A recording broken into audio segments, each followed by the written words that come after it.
अमुक फसल में अमुक पोषक तत्व देना बहुत जरूरी है।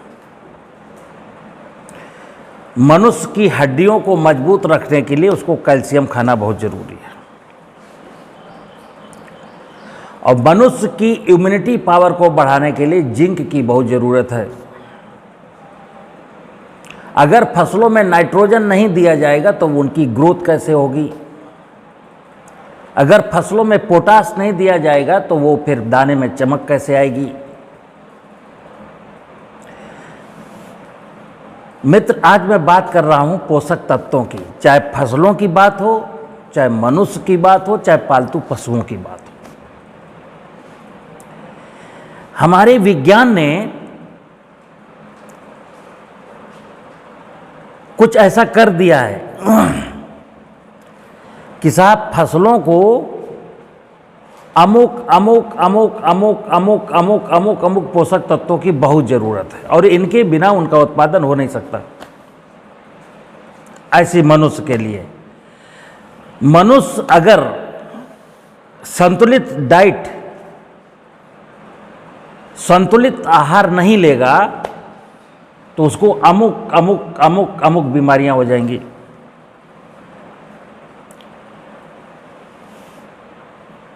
एक विषय है कि जब ये पोषक तत्वों का विज्ञान था ही नहीं, एक दिन तो था,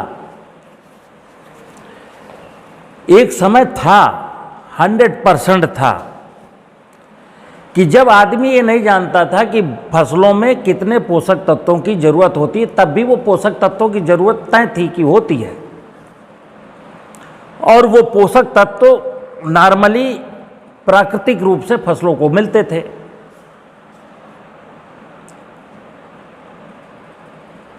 एक समय था कि जब मनुष्य को भूख लगती थी और भोजन मिल जाता था, वो भोजन करता था, पेट भर भोजन करता था, वो आनंद कंद भगवान की जय, आनंद का जीवन जीता था, बहुत बलिष्ठ था, 2 कुंटल का बोरा उठा लेता था। और आज जब हम पोषक तत्वों की कहानी को जान गए हैं, उसके बाद भी फसलों में स्वाद नहीं है। आज जब मनुष्य के पोषक तत्वों की, मनुष्य के अंदर कितनी विटामिन होने चाहिए, मनुष्य में कितने मिनरल्स होने चाहिए, सब सारी चीज़ें जान गए हैं, तब भी मनुष्य बीमार क्यों है?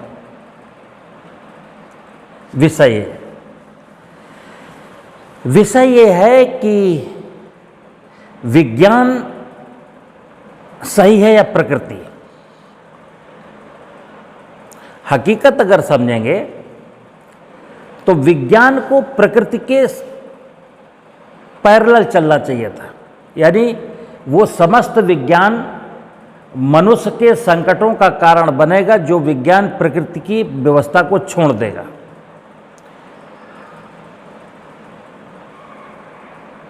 प्रकृति की व्यवस्था का जो ज्ञान है, प्रकृति की व्यवस्था में जो छुपा हुआ भंडार है, उसकी जानकारी करना विज्ञान है। प्रकृति को इग्नोर करके जो भी चीजें हम बनाएंगे वो मनुष्य के लिए खतरे की घंटी है।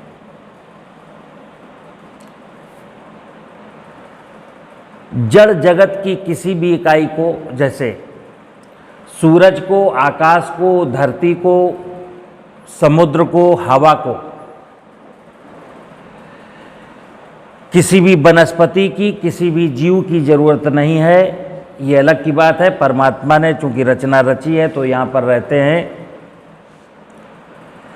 और अगर मैं कहूँ किसी भी जीव जगत की इकाई को मनुष्य की जरूरत नहीं है तो वास्तव में नहीं है। अगर इस धरती का संपूर्ण मानव खत्म हो जाए, कल्पना करना, मतलब इस धरती में रहने वाले 7.5 अरब लोग अचानक मर गए तो क्या होगा? तो जो होगा मैं बता रहा हूं।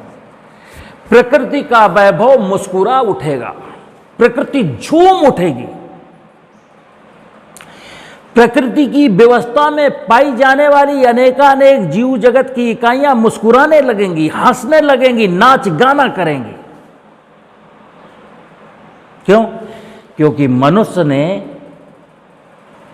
इन पर पहरा बिठा रखा है, इनको जेल में बंद रखा है, इन पर अंकुश लगा रखा है, इनको मारता है, पीटता है, लूटता है।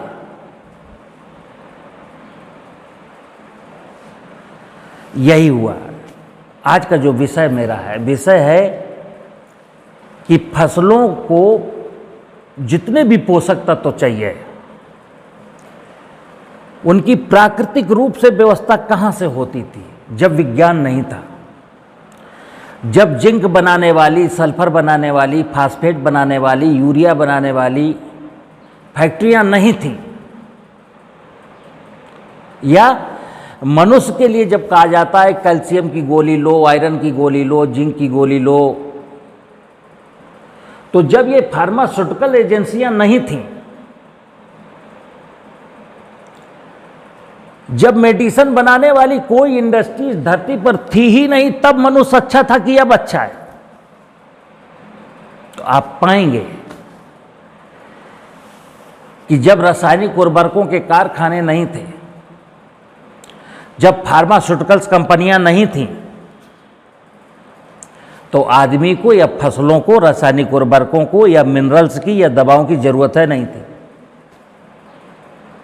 मैं आपको ले चलता हूं धरती माता की ओर, प्रकृति रूपी मां की ओर।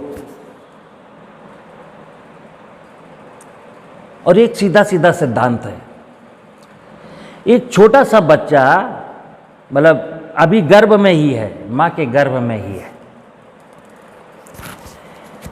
एक माता के पेट में एक नन्हा सा शिशु पल रहा है, और उस माता के साथ अन्याय होता है। यानी वो जहां पर है, उसके सास, उसके ससुर, उसके नंद, उसका पति उसके साथ अच्छा बिहेव नहीं करते, उसको टार्चर करते हैं, रुलाते हैं, प्रताड़ित करते हैं, अच्छा भोजन नहीं देते। आप कल्पना करिए कि उसकी कोख में पलने वाला शिशु के अंदर विचार कौन से होंगे? मन से और शरीर से वो अस्वस्थ हो जाएगा, वहीं से अस्वस्थ हो जाएगा। क्योंकि यहाँ मन से उसकी माँ दुखी है, शरीर से उसकी माँ दुखी है, मानसिक रूप से उसका टार्चर माँ का किया जा रहा है, और शारीरिक रूप से उसको पोषण नहीं दिया जा रहा है। तो ये सारा का सारा इफेक्ट उसके बच्चे पे चला जाएगा। अब दादी दादा यानी उस औरत के सास ससुर, होने वाले बच्चे की तो बड़ी चिंता है कि अभी बच्चा आएगा, उसको गोद में खिलाऊंगा, मेरा एंटरटेनमेंट करेगा, मेरे घर में खुशियां आएंगी। ये जो सास ससुर है ना, इनसे ज्यादा मंद बुद्धि का कोई नहीं है। उन्हें यही नहीं पता है कि वो बच्चा तभी हंसेगा जब उसकी मां हंसेगी। नंबर एक चीज। नंबर दो, चलिए बच्चा आ गया बाहर, छोटा सा बच्चा है।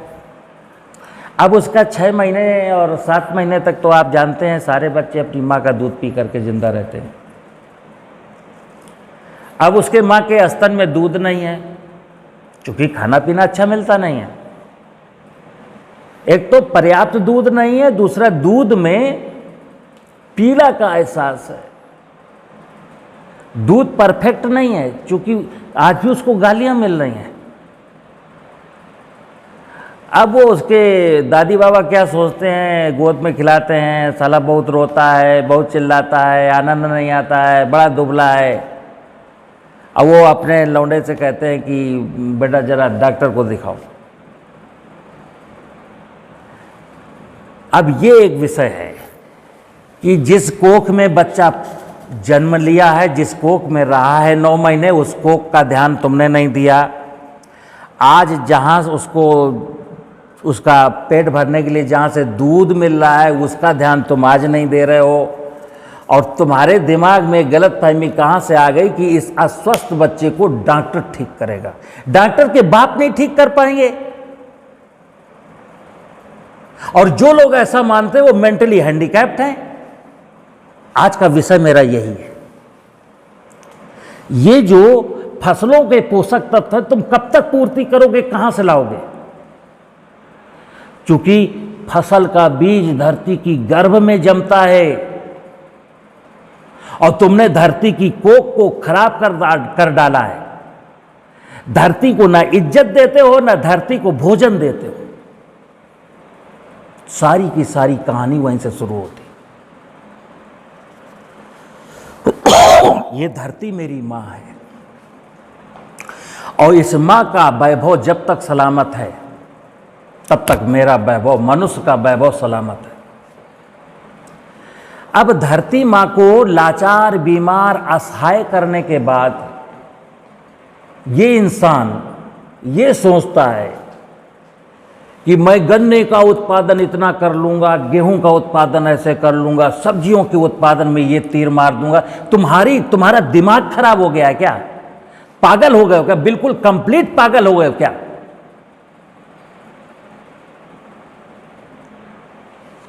धरती की उर्वरता जैसे ही खराब होगी, धरती के जैविक गुण, धरती के भौतिक गुण, धरती के रासायनिक गुण जैसे ही खराब होंगे, इस दुनिया में फिर कुछ भी चीज अच्छी रहने वाली नहीं है।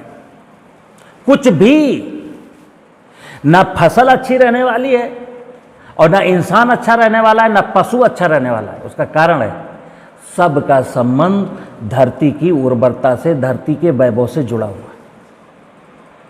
बात थी विटामिन्स की, बात थी मिनरल्स की, बात थी पोषक तत्वों की। अगर मेरी धरती स्वस्थ है, मतलब धरती के साथ वो व्यवहार करते हैं जो करना चाहिए, धरती से ली गई वस्तुओं को धरती को लौटा देते हैं।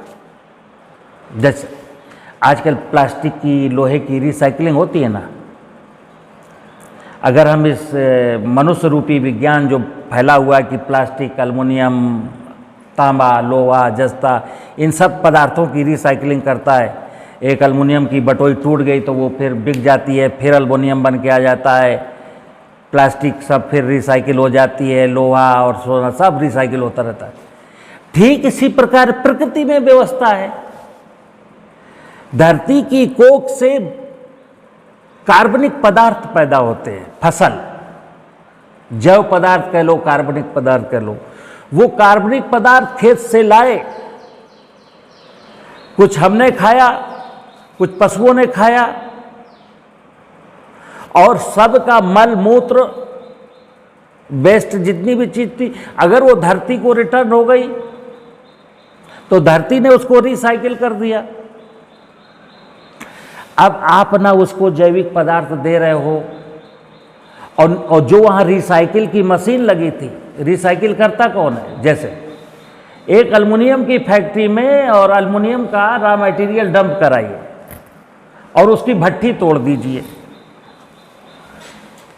जो एल्युमिनियम को गलाने वाली भट्ठी थी उस कंपनी में, उस भट्ठी को तोड़ दीजिए और फिर कहो उस फैक्ट्री से, वो जो एक स्ट्रक्चर खड़ा है कि हे फैक्ट्री इस एल्युमिनियम को रिसाइकिल करके फिर से प्रेशर कुकर बना देगी क्या? सीधा सीधा यही है धरती के केस में कि धरती को अगर आप जैव अवशिष्ट लौटाएंगे भी तो धरती में वो मैकेनिज्म, धरती की वो इंडस्ट्री जो रिसाइकिल करती थी वो जिंदा रखी है कि नहीं? तो मैंने वो रिसाइकिलिंग की, जो जमीन में रिसाइकिलिंग की इंडस्ट्री थी वो भी नष्ट कर डाली है। अब बोले साहब फसलों को, तिलहनी फसलों के लिए सल्फर बहुत ज़रूरी है क्योंकि ऑयल की क्वालिटी तभी सुधरेगी। गेहूं में जिंक बहुत ज़रूरी है क्योंकि हमें जिंक की ज़रूरत है। और मनुष्य को स्वस्थ रहने के लिए कैल्शियम की, मैग्नीशियम की, फास्फोरस की, पोटेशियम की, सोडियम की, क्रोमियम की, तांबा की, आयोडीन की, लोहा की, मैग्नीज की, जिंक की ज़रूरत है मनुष्य को स्वस्थ रहे। इसी प्रकार से फसलों के लिए नत्रजन की, फास्फोरस की, पोटास की, मैग्नीज की, मैग्नीशियम की, आयरन की, जिंक की, कापर की ज़रूरत है। कहाँ से पूरी करोगे ज़रूरतें? और आज जो चीज़ें हम ला भी रहे हैं वो कहाँ से ला रहे हैं ये भी देखो। कोई भी पदार्थ हम जमीन से खनन करके ही तो लाते हैं। मनुष्य की तो औकात है नहीं, मैं फिर बता दूं, विज्ञान की औकात नहीं है कि कैल्शियम बना ले या लोहा बना ले। लाओगे तुम धरती की कोख से ही, तो उसकी कोख को सीधे सीधे समझने में क्या, अरे नाक पकड़नी ऐसे पकड़ो ना, वो घुमा करके नाक क्यों पकड़ते हो? तो मित्र, तेरा वैभव अमर रहे मां, हम दिन चार रहे न रहे। धरती के वैभव को जिस दिन हम सजा देंगे, ना फसलों को पोषक तत्वों की जरूरत होगी, ना फसलों में कोई बीमारियां लगेगी, और ऐसी फसलों का जो प्रोड्यूस है पशु खाएंगे उनको भी कोई बीमारियां नहीं होंगी, मनुष्य खाएगा उसको भी कोई बीमारी नहीं होगी, और मनुष्य शरीर से भी स्वस्थ रहेगा और मनुष्य मन से भी स्वस्थ रहेगा।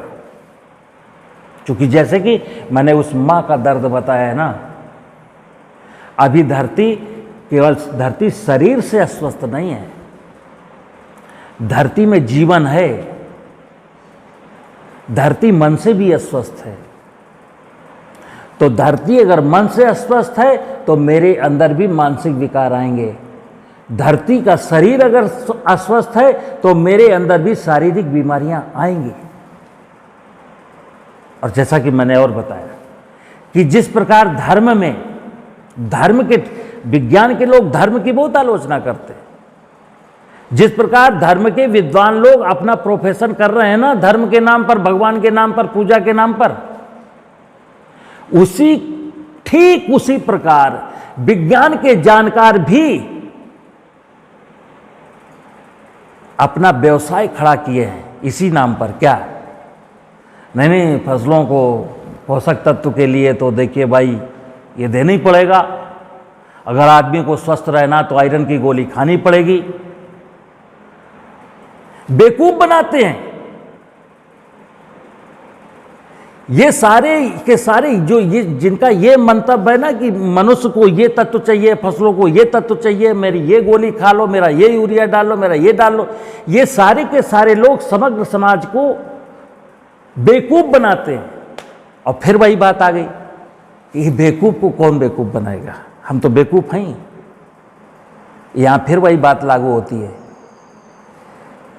आत्मज्ञान ध्वनि मैंने कई बार बोला है, एक सेपरेट वीडियो बनाई थी कि किसान भाई खेती के कामों में अपने कॉमन सेंस का प्रयोग करें। इसी प्रकार मैं पूरी संपूर्ण मनुष्यों से कहता हूं कि आपके जीवन में जितनी भी कठिनाइयां हो, अगर किसान हो, खेती की कठिनाई हो, आप सामान्य नागरिक हो, खेती नहीं करते हो, आपको शारीरिक परेशानियां हैं, हर व्यक्ति को अपने कॉमन सेंस का प्रयोग करना है, सामान्य ज्ञान ध्वनि का प्रयोग करना है, क्योंकि वो परमात्मा की आवाज होती है। वो परमात्मा से बड़ा कोई नहीं है। परमात्मा आपके अंदर बैठा है। अगर थोड़ा सा प्रयास करेंगे ना तो हर विषय साफ साफ दिखाई देगा। अभी क्या है, बादल छाए हुए हैं, आकाश में धुंधली छाई हुई है, मुझे सूरज दिखाई नहीं दे रहा है। जब बादल हटेंगे, मेरी आंखों से धुंधलापन हटेगा, जब मैं ये चश्मा हटा दूंगा कि नहीं ये जो बोलते हैं वही सही है, जिस दिन मुझे ऐसा लगेगा मेरी अंतरात्मा जो बोलती है उससे अच्छा कोई बता ही नहीं सकता, उस दिन आपका आंखें खुल जाएंगी और हर वस्तु, हर विषय ठीक ठीक समझ में आएगा।